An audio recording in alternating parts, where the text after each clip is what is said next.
మనం చూసినట్లయితే మోంతా తుఫాన్ ఎఫెక్ట్ ఏ స్థాయిలో ఉందని మన ముందు నుంచి అధికారులు అలర్ట్ చేస్తున్నారు. సీఎం, డిప్యూటీ సీఎం, మంత్రులు, అధికారులు, కలెక్టర్స్ అందరూ కూడా గ్రౌండ్ లెవెల్లో నుండి ప్రజలకి ఎటువంటి సమస్య రాకుండా అన్ని చర్యలు తీసుకున్నప్పటికీ కూడా మోంతా తుఫాన్ ఎఫెక్ట్ అనేది చాలా క్లియర్గా కనిపిస్తోంది.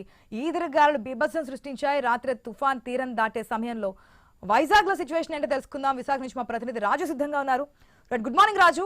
ప్రెసెంట్ అక్కడ కండిషన్ ఏంటి? తీరం దాటినప్పటికీ కూడా ఎఫెక్ట్ ఇంకా కంటిన్యూ అయ్యే ఛాన్సెస్ ఉన్నాయి. ఈ వర్షాలు, ఈ ఈదురుగాలులు ఎప్పుడు కంట్రోల్ అయ్యే ఛాన్స్ ఉంది అనుకోవచ్చు? ఇంకెంత సమయం పట్టే అవకాశం ఉంది? ఏదైతే మోంతా తుఫాన్ తీరం దాటిన దగ్గర నుంచి కూడా 6 గంటలు దీని ప్రభావం ఉంటుందని చెప్పి వాతావరణ శాఖ అధికారులు హెచ్చరికలు జారీ చేసిన నేపథ్యంలోనే ఇప్పటికీ కూడా విశాఖపట్నం, విజయనగరం జిల్లా వ్యాప్తంగా కూడా ఈదురుగాలులతో పాటు చెదురుమదురుగా వర్షం కూడా పడుతున్న పరిస్థితి. ఇది మరొక 24 గంటల పాటు అయితే వర్షాలు పడే అవకాశాలు ఉన్నట్టుగా వాతావరణ శాఖ అధికారులు తెలియజేస్తున్నారు. ఇప్పటికే పూర్తి స్థాయిలో ఏజెన్సీ ప్రాంతంలో అయితే పూర్తిగా జలమయమైందని చెప్పుకోవచ్చు. ఏజెన్సీలో ఉన్నటువంటి లోతట్టు ప్రాంతాలు చేస్తున్నటువంటి వరద నీరుతో రోడ్లు, ఘాట్ రోడ్లు అన్ని కూడా వరద నీరుతో నిండిపోయిన పరిస్థితి అయితే కనిపిస్తుంది. మరోవైపు కొత్త వలస కిరండోల్ రైల్వే లైన్ ఏదైతే ఉందో దాని మీద కూడా రాళ్లు కూడా పడడం జరిగింది. రైల్వే ట్రాక్ కూడా ధ్వంసమైంది.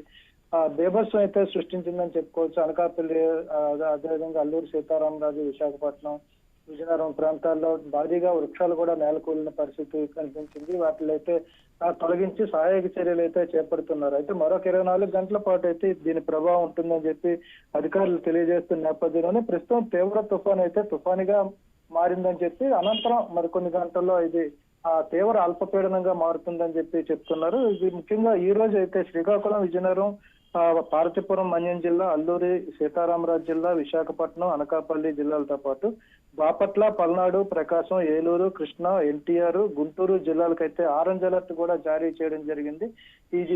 ఏదైతే ఈ జిల్లాలు ఉన్నాయో ఈ జిల్లాల్లో భారీ వర్షాలు కురిసే అవకాశం ఉన్నట్టుగా వాతావరణ శాఖ అధికారులు అయితే ఇప్పటికే ప్రకటన చేస్తారు. మరోవైపు చూసుకుంటే ఏదైతే మోంతా తుఫాన్ సృష్టించినటువంటి బీభత్సం ఉందో దీని నుంచి ఇప్పుడిప్పుడు బయటపడేందుకైతే సహాయక చర్యలు కూడా చేపడుతున్న నేపథ్యంలో స్థానికంగా ఉన్నటువంటి ప్రజాప్రతినిధులు, అధికారులు కూడా పరిస్థితిని సమీక్షిస్తున్నారు. ఎక్కడ కూడా ఎలాంటి ఇబ్బందులు లేకుండా అవసరమైతే ఏదైతే నిన్న పునరావాస కేంద్రాలకి ప్రజలను తరలించారో వాళ్ళని అవసరమైతే ఈ రోజు కూడా అక్కడే ఉంచి వాళ్ళకి అవసరమైనటువంటి నిత్యావసర సరుకులు, తినడానికి తిండి కదా అవకాశం ఉంటే మందులు కూడా పంపిణీ చేసే అవకాశాలు ఉన్నట్టు తెలుస్తుంది. అధికారులు అయితే పరిస్థితిని ఎప్పటికప్పుడు సమీక్షిస్తూ సహాయక చర్యలు అయితే చేపట్టడం జరుగుతుంది. Right Raju, thanks for the update. ఏదైతే మనం మోంతా తుఫాన్ ఎఫెక్ట్ ని ముందే పసిగట్టినటువంటి అధికార యంత్రాంగం ప్రజలను పునరావాస కేంద్రాలకు తరలించారు. దాదాపుగా 1,00,000 మంది ఇంకా పునరావాస కేంద్రాల్లోనే ఉన్నట్టుగా తెలుస్తోంది. వారికి కావాల్సినటువంటి సౌకర్యాలు, మెడిసిన్ కూడా అందుబాటులో ఉంచారు. ఒకవేళ ఈ యొక్క వాటర్ పొల్యూషన్ వల్ల కానీ ఏదైనా పాము కాటు ఇటువంటివి ఏదైనా సంభవించినా ఇమీడియట్ గా యాక్షన్ తీసుకునే విధంగా మెడికల్ క్యాంపును కూడా ఏర్పాటు చేశారు. అక్కడ ఎటువంటి సమస్య లేకుండా సముద్ర తీర గ్రామాలు ఏదైతే ఉంటాయో సమీపానికి, అంటే సముద్రం సమీపాన్ని ఉన్నటువంటి గ్రామాలు, ఆ ప్రాంతాల్లో ఉన్నటువంటి ప్రజలందరినీ కూడా స్టిల్ ఇంకా కూడా పునరావాస కేంద్రాల్లోనే ఉంచారు. కండిషన్ అంతా కంట్రోల్ అయిన తర్వాత మాత్రమే ఈ తుఫాన్ తీరం దాటిందన్నమాట. కానీ ఇంకా 24 గంటల పాటు దీని ఎఫెక్ట్ ఉంటుంది. సముద్రం అల్లకల్లోలంగా ఉంది. సముద్రం కోత గురైనటువంటి కండిషన్స్ కూడా కనిపించాయి. మనకి ఉప్పాడు తీర ప్రాంతంలో అయితే చాలా ముందుకొచ్చి రోడ్లు ఏదైతే మనకి అక్కడ బండరాలు ఉంటాయో బండరాలన్నీ కూడా పాదచారులు నడిచే ప్లేస్ రోడ్ ఏదైతే ఉంటుందో మనం స్క్రీన్ లో కూడా చూస్తున్నాం. ఆ సముద్రం కోతకు గురి కావడం, ముందుకు రావడంతో రోడ్లన్నీ కూడా దెబ్బతిన్నటువంటి కండిషన్. సో మోంతా తుఫాన్ ఎంత బీభత్సం సృష్టించిందో, కకావికలం చేసింది అనేది ఈ విజువల్స్ చూస్తే మనకు అర్థమవుతోంది. ఆ సమీప గ్రామాల్లో ఉన్నటువంటి ప్రజలు ఆ ప్రాణాలను గుప్పెట్లో పెట్టుకుని రాత్రంతా గడిపారు. ఇంకొక 24 గంటల పాటు దీని ఎఫెక్ట్ ఉండే అవకాశం ఉంది. సాధారణ పరిస్థితులు నెలకొన్న తర్వాత మాత్రమే పునరావాస కేంద్రాల్లో ఉన్న వారిని వారి ఇంటికి పంపించే అవకాశం ఉంటుంది. అట్ ద సేమ్ టైం ఎక్కడైతే భారీ వృక్షాలు నేలకూలాయో, విద్యుత్ సరఫరాకు ఆటంకం కలిగిందో వాటిని వెంటనే పునరుద్ధరించడానికి చర్యలు చేపట్టాలని చెప్పినప్పటికీ మిడ్ నైట్ కూడా భారీ వృక్షాలు నేలకూలిన అంత వర్షంలో కూడా చెట్లను తొలగించే ప్రయత్నం చేశారు సంబంధిత అధికారులు. కాకపోతే ఈ విద్యుత్ సంబంధించి మాత్రం కాస్త సమయం పట్టే అవకాశం ఉంది. ఏదైతే విద్యుత్ సంబంధించి విద్యుత్ స్తంభాలు నేలకూలాయో అక్కడ విద్యుత్ను, కరెంట్ను మళ్ళీ పునరుద్ధరించడానికి కాస్త సమయం పట్టే ఛాన్స్ అయితే కనిపిస్తోంది.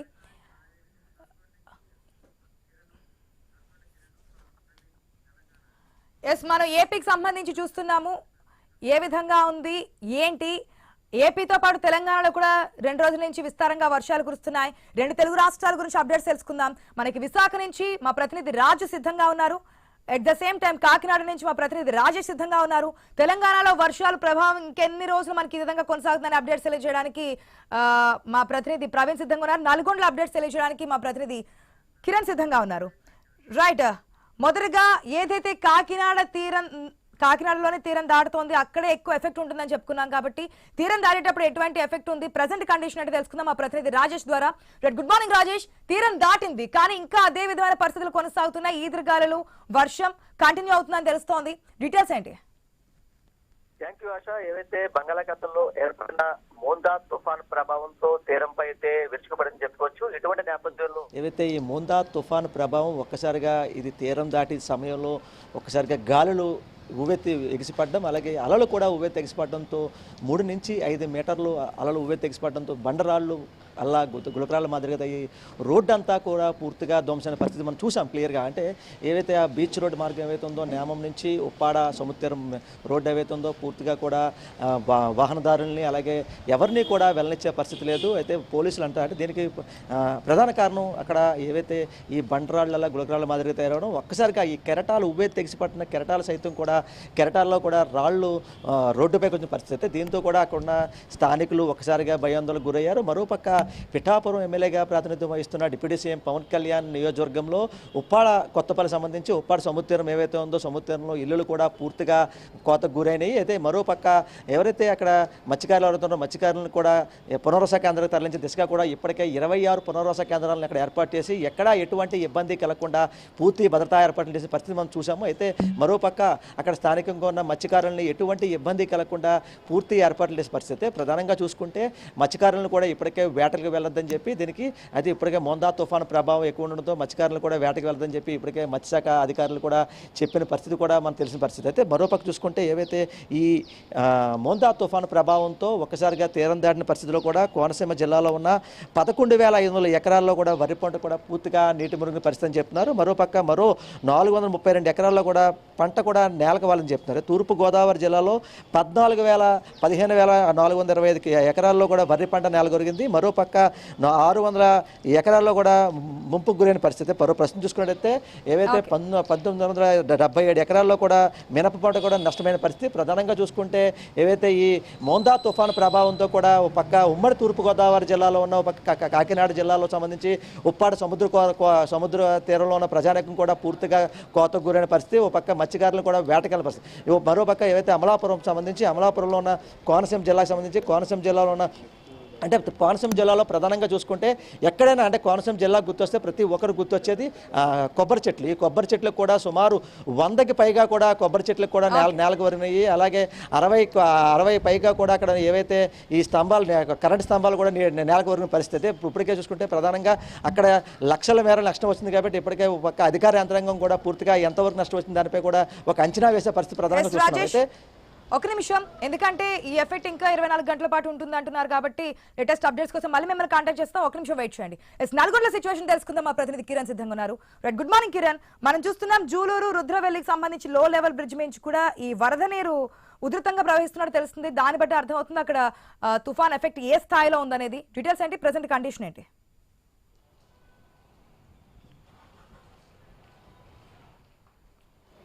ఆశా, మోంతా ఎఫెక్టు ఉమ్మడి నల్గొండ జిల్లాపై పడిందని చెప్పొచ్చు. ముఖ్యంగా ఏపీ ప్రాంతానికి దగ్గరలో ఉన్నటువంటి సరిహద్దు ప్రాంతాలైనటువంటి కోదాడ, మిర్యాలగూడ, హుజూర్నగర్, దేవరకొండ ఈ ప్రాంతాల్లో వర్ష ప్రభావం అయితే ఎక్కువగా ఉన్నటువంటి పరిస్థితి అయితే ఉంది. ముఖ్యంగా దేవరకొండ నియోజకవర్గంలో గత రాత్రి నుంచి కురుస్తున్నటువంటి భారీ వర్షాల నేపథ్యంలో వాగులు వంకలు పొంగిపొర్లుతున్నాయి. లోతట్టు ప్రాంతాలు పూర్తిగా జలమయమైనటువంటి పరిస్థితి అయితే ఉంది. చాలా గ్రామాల్లో ఇళ్లలోకి వరద నీరు చేరినటువంటి నేపథ్యంలో సమాజానికి పూర్తిగా జనాలకు సంబంధాలు తెగిపోయినటువంటి పరిస్థితి అయితే ఉందని చెప్పొచ్చు. మనం చూసుకోవచ్చు వర్షం ఇంకా పడుతూనే ఉంది. మనం వర్షాల్లోనే ఉన్నాం. గత రాత్రి నుంచి ఇదే వర్షం అయితే కంటిన్యూ అవుతామన్నటువంటి నేపథ్యంలో జనాలు అయితే తీవ్ర ఇబ్బందులకు గురవుతున్నటువంటి పరిస్థితిని మనం చూస్తూ ఉన్నాం. దేవరకొండ మండలం కొమ్మేపల్లి గ్రామానికి సంబంధించిన ట్రైబల్ గురుకుల పాఠశాలలో పాఠశాల సంబంధించిన భవనం మొత్తం కూడా వరద నీటిలో చిక్కుకున్నటువంటి పరిస్థితి అయితే ఉంది.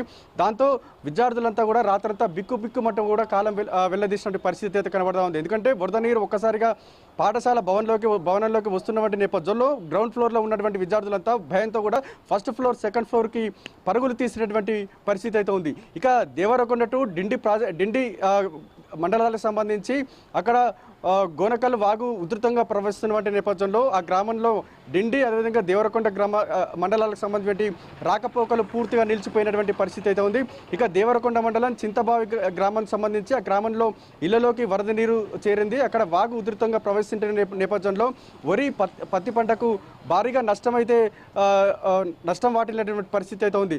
ఇక కొండే మల్లేపల్లి మండలానికి సంబంధించి ఆ మండలంలో కూడా వర్ష ప్రభావం ఎక్కువగా ఉన్నటువంటి నేపథ్యంలో వరి పత్తి పంటకు సంబంధించి పూర్తిగా నీట మునిగినటువంటి పరిస్థితి అయితే ఉంది. ఇక చందంపేట సంబంధించి గన్నేర్లపల్లి గ్రామానికి సంబంధించి ఆ గ్రామంలో కూడా వర్ష ప్రభావానికి కూడా ఇటు మొత్తం కూడా ఇళ్లలోకి వరద నీరు చేరిన పరిస్థితి అయితే ఉంది. చాలా గ్రామాలకు సంబంధించి సంబంధాలు తెగిపోయినటువంటి పరిస్థితి అయితే ఇక్కడ ఉంది. ఇక హైదరాబాద్లో కురుస్తున్నటువంటి వర్షాల నేపథ్యంలో సహజంగా హైదరాబాద్లో కురుస్తున్నటువంటి వర్షాలు ఇటు అక్కడ నుంచి వచ్చేటువంటి వరదలతో కూడా యాదాద్రి జిల్లాకు సంబంధించిన ప్రజలు కూడా అప్రమత్తం అవుతూ ఉంటారు. ఎందుకంటే ఇటు హైదరాబాద్ నుంచి ఇటు కేతపల్లి వరకు కూడా మూసీ నది ప్రవహిస్తుంది. ఆ మూసీ పరివాహక ప్రాంతాలైనటువంటి బీబీ నగర్ అదేవిధంగా ఒలిగొండ ఇటు భూదన్ పోచంపల్లి మండలాలకు సంబంధించి ఎక్కడైతే లో లెవెల్ బ్రిడ్జిలు ఉన్నాయో లో లెవెల్ బ్రిడ్జిలపై కూడా వరద నీరు ప్రవహిస్తున్న నేపథ్యంలో పలు గ్రామాలకు పూర్తిగా రాకపోకలు అయితే నిలిచిపోయాయి. భూదన్ పోచంపల్లి మండలం జూలూరు టు రుద్రవెల్లి గ్రామాలకు సంబంధించి అక్కడ లో లెవెల్ బ్రిడ్జిపై కూడా ఉధృతంగా వరద నీరు ప్రవహిస్తుంది.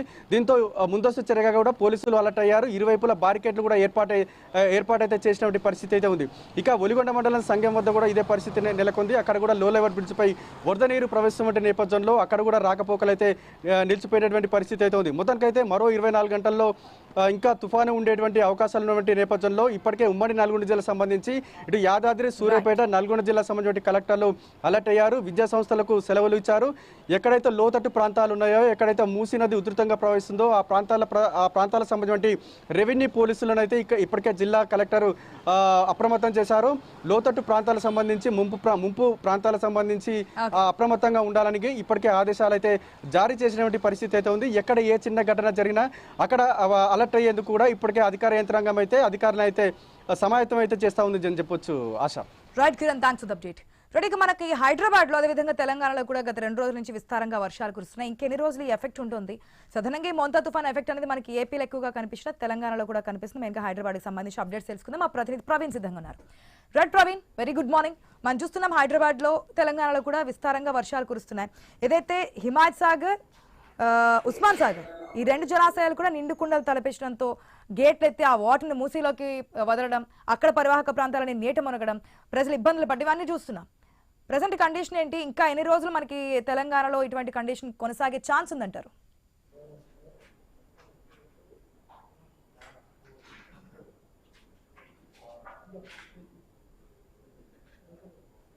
ప్రవీణ్.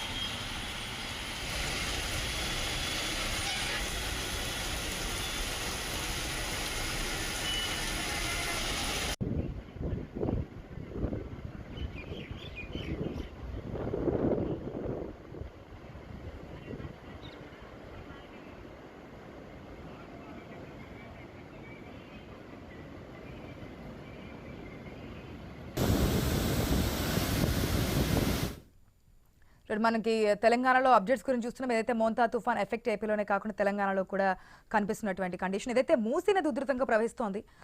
ఎందుకంటే జంట జలాశయాలు అక్కడ వరద నీటితో నిండుకుండలా తలపిస్తున్నాయి. ఆ వాటర్ మూసీలోకి వదలడంతో మూసీ పరివాహక ప్రాంత ప్రజలను కూడా అలర్ట్ చేస్తున్నారు. దానికి సంబంధించి అప్డేట్స్ ప్రవీణ్ ద్వారా తెలుసుకుందాం. రైట్ ప్రవీణ్, ఇంకా ఎన్ని రోజులు ఈ విధంగా హైదరాబాద్ లో వర్షాలు కురిసే అవకాశం ఉంది? At the same time Musarambagh bridge సంబంధించి మీరు అప్డేట్ అందించారు. అక్కడ నిర్మాణంలో ఉండగానే ఏదైతే ముందున్నటువంటి పాత బ్రిడ్జ్ ని కూల్చేయడము, అక్కడ ఉన్నటువంటి ప్రజలు ఇబ్బంది పడ్డం అనేది, ఇప్పుడు ఆ బ్రిడ్జ్ పై నుంచే ఈ వాటర్ వెళ్తున్నట్టుగా తెలుస్తుంది. మరి అక్కడ ఉన్నటువంటి ప్రజలు ఏమంటున్నారు, దానికి సంబంధించిన డీటెయిల్స్ ఏంటి? ఎస్, అయితే ఆశ మొత్తం టోల్గా చూసుకుంటే కనుక ఆ ఎగువన కురుస్తున్నటువంటి భారీ వర్షాల నేపథ్యంలో ముందస్తుగా మొత్తం టోల్గా కూడా జంట జలాశయాలు ఏవైతే హిమాయ్ సాగర్ కానీ ఇటు ఆ ఉస్మాన్ సాగర్ కానీ ఆ రెండింటిని కూడా మొత్తం టోల్గా ఉస్మాన్ సాగర్ ఏదైతే గండిపేట ఉందో గండిపేటలో ఆ 10 గేట్లను ఆ 2 అడుగుల మేర ఎత్తేసి అక్కడ నుండి ఆ నీటిని దిగువకు వదిలిపెడుతున్నారు. అదే విధంగా చూసుకుంటే కనుక మొత్తం టోల్గా ఆ యొక్క హిమాయ్ సాగర్ 4 గేట్లను 2 అడుగుల మేర ఎత్తి దాని నుండి కూడా అయితే వాటర్ ని మొత్తం టోల్గా కిందికి వదిలిపెడుతున్నారు జలమండలి అధికారులు. దీని ప్రభావం వలన ఏదైతే ఈ యొక్క వరద నీరు మొత్తం టోల్గా కూడా ఇక్కడ నుంచి 2900 క్యూసెక్ల నీటికి బయటికి విడుదల చేయడం ద్వారా ఈ యొక్క మూసి ఏదైతే ఉంటుందో మూసి ఆ ఉధృతి కొనసాగుతుంది. దాని పరిహారక ప్రాంతవాసులు ఎవరైతే ఉంటారో జాగిర్ బండ్ల కూడా కానీ ఇటు మంచిరేవుల కానీ ఇటు మొత్తం ముసరంబాగ్తో పాటు చాదర్ఘట్ మలక్పేట్ ప్రాంతవాసులు ఎవరైతే ఉంటారో వాళ్ళందరినీ కూడా అయితే ఈ యొక్క డిఎఫ్ బృందాలు కానీ ఇటు జిహెచ్ఎంసీ బృందాలు కానీ మొత్తం కూడా అలర్ట్ చేస్తున్నాయి. ఎవరు కూడా అయితే మూసి పరిహారక ప్రాంత ప్రజలు అందరూ కూడా అలర్ట్ గా ఉండాలి. అయితే వాళ్ళని సురక్షిత ప్రాంతాలకు తరలించేందుకు కూడా అధికారులు ఏర్పాట్లు చేస్తున్నారు. అదేవిధంగా తెలంగాణ వ్యాప్తంగా చూసుకుంటే కనుక ఈరోజు 13 జిల్లాల్లో మొత్తం టోల్గా ఆరెంజ్ అలర్ట్ కొనసాగుతుంది. 7 జిల్లాల్లో మొత్తం టోల్గా కూడా ఎల్లో అలర్ట్ కొనసాగుతుంది. ఈ నేపథ్యంలో మోందా తుఫాన్ ప్రభావం వలన అది ఎప్పుడైతే తీరం దాటిన తర్వాత 12 గంటల వరకు మొత్తం టోల్గా కూడా దాని ప్రభావం ఉంటుంది అంటూ కూడా వాతావరణ శాఖ ఇప్పటికే హెచ్చరికలు జారీ చేస్తున్న నేపథ్యంలో ఈ నేపథ్యం చూసుకుంటే రంగారెడ్డి హైదరాబాద్ లో వర్షం పడుతున్న నేపథ్యంలో అక్కడ ఉన్నటువంటి జంట జలాశయాలకు నీరు మొత్తం టోల్గా కూడా పోటెత్తుతుంది. కాబట్టి ఇప్పటికే ఆ యొక్క ఉస్మాన్ సాగర్ చూసుకుంటే కనుక 1780 అడుగుల అయితే మొత్తం టోల్గా దాని మొత్తం ఫుల్ ట్యాంక్ లెవెల్ ఉండగా ఇప్పటికే 1779 అడుగులు చేరుకుంది. దానికి ప్రభావం చేత అక్కడ ఉన్నటువంటి 10 గేట్లను ఎత్తడం జరిగింది. అదేవిధంగా హిమాయ్ సాగర్ చూసుకుంటే కనుక 1780 అడుగులు ఉన్నటువంటి హిమాయ్ సాగర్ కూడా నిండుకుండలా మారడం వలన దాని నుండి కూడా దిగువకు నీటిని వదిలిపెడుతున్నారు. ఈ నేపథ్యంలో మొత్తం ఆ మూసి ప్రాంతాలన్నిటి కూడా అయితే వరద ఉధృతి పెరుగుతుంది. కాబట్టి వాళ్ళందరినీ కూడా మూసి ప్రాంత వాసులందరూ కూడా అలర్ట్ చేస్తూ వస్తున్నారు. అయితే తెలంగాణ వ్యాప్తంగా కూడా రాబోయే 2 గంటల్లో జిహెచ్ఎంసీ ప్రాంతంలో కూడా భారీ వర్షాలు ఉంటాయంటూ వాతావరణ శాఖ హెచ్చరికలు చేస్తుంది. అదేవిధంగా చూసుకుంటే కనుక నాగర్ కర్నూలు, వనపర్తి, రంగారెడ్డి, నల్గొండ జిల్లాలకు భారీ వర్ష సూచన కూడా వాతావరణ శాఖ వెల్లడిస్తుంది.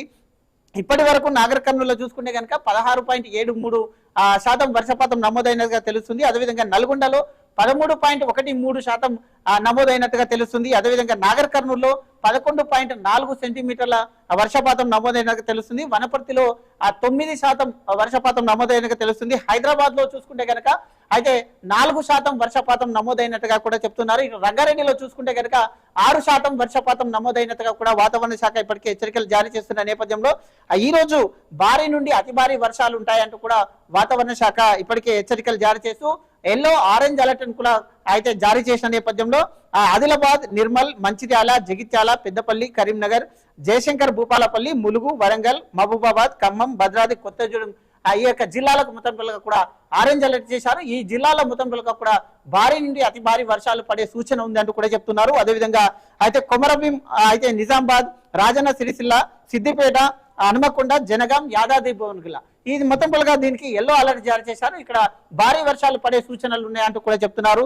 మిగతా అన్ని జిల్లాల్లో తేలికపాటి వర్షాలు ఉంటాయంటూ కూడా హెచ్చరికలు జరుపుతున్నారు. జిహెచ్ఎంసీ ప్రాంతంలో కూడా రాబోయే 2 గంటల్లో మొత్తం కూడా వర్షపాతం నమోదు కాబోతుంది. సుమారుగా 8 నుంచి 9% నమోదు కాబోతుంది అంటూ వాతావరణ శాఖ చెప్తున్న నేపథ్యంలో కొన్ని అలర్ట్ కూడా చేశారు. ఎవరైతే ఇక ఐటీ సిబ్బంది ఉంటారో ఐటీ సిబ్బందికి కూడా కొన్ని హెచ్చరికలు జారీ చేశారు. అయితే వర్క్ ఫ్రం హోమ్ చూసుకోవాలంటూ కూడా హెచ్చరికలు జారీ చేశారు. అదేవిధంగా అవసరం అనుకుంటే తప్ప ఎవరు కూడా బయటికి రావద్దు అంటూ కూడా హెచ్చరికలు జారీ చేశారు. ఎక్కడైతే వాటర్ లాగింగ్ ప్రాంతాలు ఉంటాయో ఆ వాటర్ లాగింగ్ ప్రాంతాలన్నింటినీ కూడా గుర్తించి ఇప్పటికే జిహెచ్ఎంసీ సిబ్బంది కానీ ఇటు హైడ్రా సిబ్బంది కానీ మొత్తం అక్కడ చేరుకొని ఎలాంటి ఇబ్బందులు కలగకుండా ఇప్పటికే చేస్తున్నారు. అన్ని జిల్లాల్లో కలెక్టర్లు కూడా సమీక్షలు నిర్వహిస్తున్నారు.